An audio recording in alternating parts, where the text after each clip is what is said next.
Bismillahirrahmanirrahim.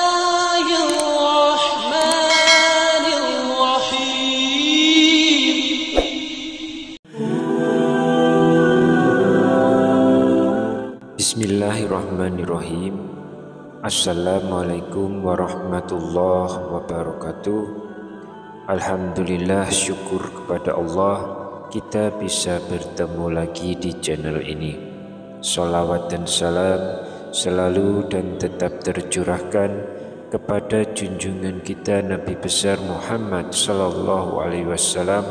Semoga kita semua mendapatkan syafaat beliau di akhirat kelak.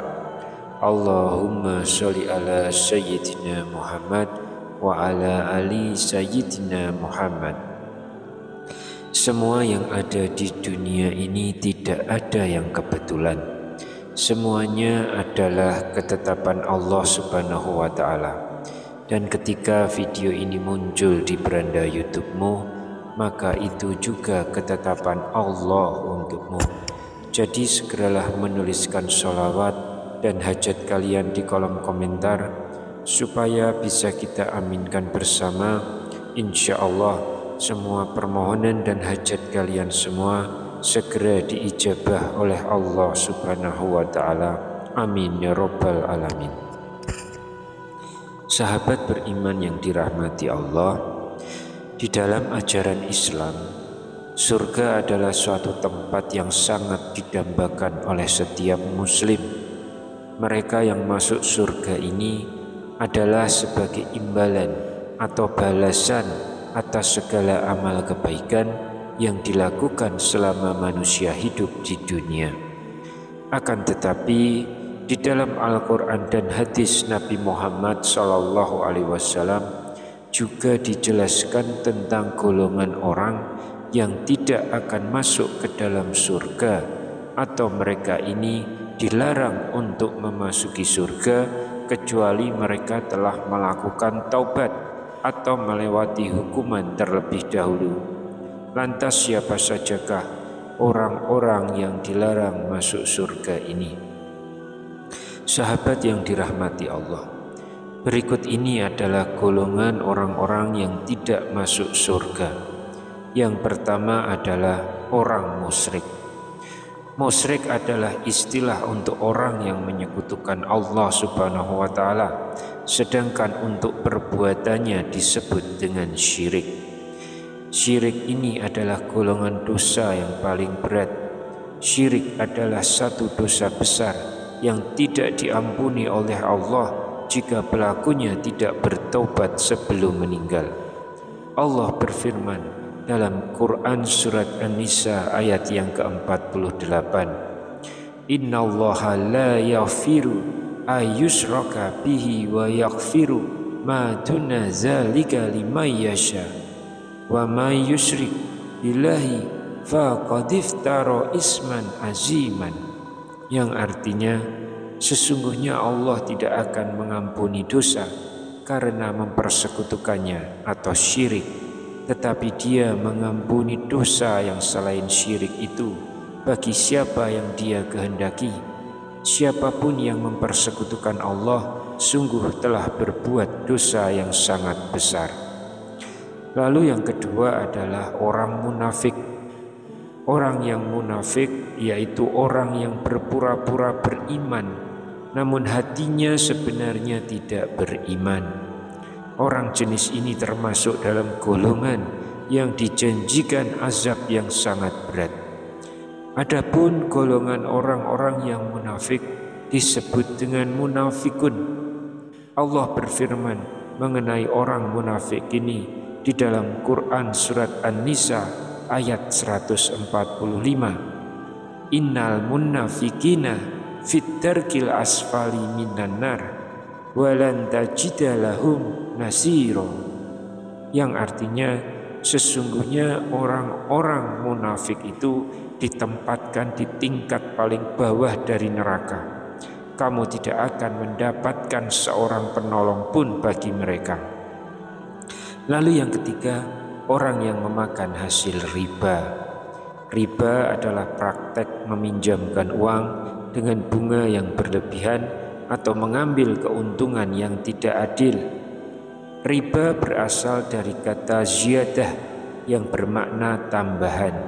Sedangkan di dalam Al-Quran dijelaskan bahwa riba artinya penambahan yang diambil tanpa adanya transaksi pengganti atau penyimbang yang dibenarkan oleh syariah.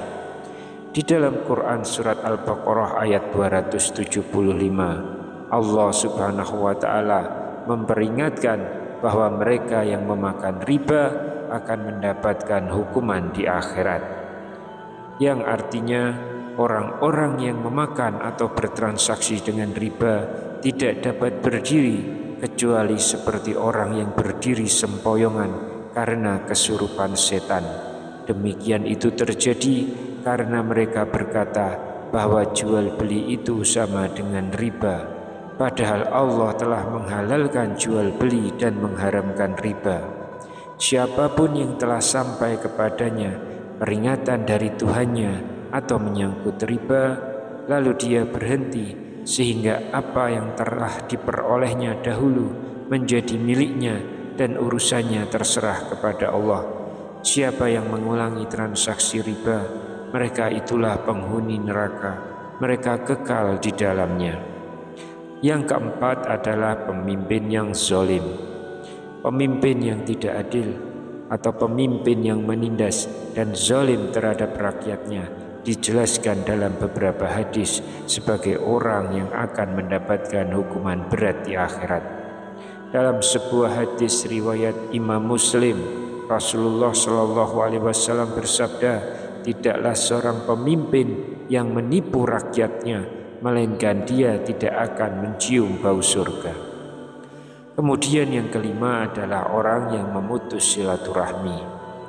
Dalam Islam, menjaga hubungan dengan keluarga dan kerabat atau silaturahim sangatlah penting.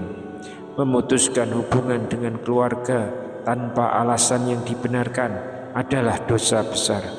Perlu dipahami bersama bahwa orang yang memutuskan tali silaturahmi tidak akan merasakan ketenangan dan hidupnya akan selalu diliputi kecemasan. Sebuah hadis yang diriwayatkan oleh Imam Bukhari mengatakan Rasulullah SAW bersabda, tidak akan masuk surga orang yang memutuskan silaturahmi. Lalu yang keenam adalah orang yang sombong. Kesombongan adalah salah satu sifat yang sangat dibenci dalam Islam. Rasulullah bersabda dalam sebuah hadis yang diriwayatkan oleh Imam Muslim, tidak akan masuk surga orang yang dalam hatinya ada sebesar biji sawi dari kesombongan. Yang ketujuh, peminum khamr. Orang yang minum minuman keras atau khamr juga termasuk dalam golongan yang diancam tidak akan masuk surga. Rasulullah bersabda, orang yang meminum khamr tidak akan masuk surga. Hadis riwayat Muslim. Lalu yang kedelapan, orang yang membunuh tanpa hak. Membunuh orang lain tanpa alasan yang dibenarkan oleh syariat adalah dosa besar dalam Islam. Allah Subhanahu wa Ta'ala berfirman dalam Quran surat An-Nisa ayat 93, wa may ya'tul mu'minan muta'ammidan fajaza'uhu jahannamu khalidan fiha wa ghadiballahu alaihi wa la'annahu wa a'adda lahu azaban azima. Yang artinya, siapa yang membunuh seorang mukmin dengan sengaja, balasannya adalah neraka jahanam. Dia kekal di dalamnya, Allah murka kepadanya, melaknatnya, dan menyediakan baginya azab yang sangat besar. Sahabat yang dirahmati Allah, demikian tadi 8 golongan orang yang ketika berpulang nanti ke akhirat maka tidak akan diizinkan oleh Allah untuk masuk ke dalam surga. Semoga kita dijaga dan dijauhkan dari sifat-sifat tersebut, dan semoga kita selalu istiqomah melakukan amal kebaikan yang bisa membuat rahmat Allah turun kepada kita dan mengizinkan kita untuk menikmati kehidupan di surga yang kekal dan abadi. Amin ya rabbal alamin. Wallahu alam bishawab. Demikian yang bisa saya sampaikan di kesempatan kali ini. Semoga dapat memberi manfaat untuk kita semua. Amin ya rabbal alamin. Wassalamualaikum warahmatullahi wabarakatuh.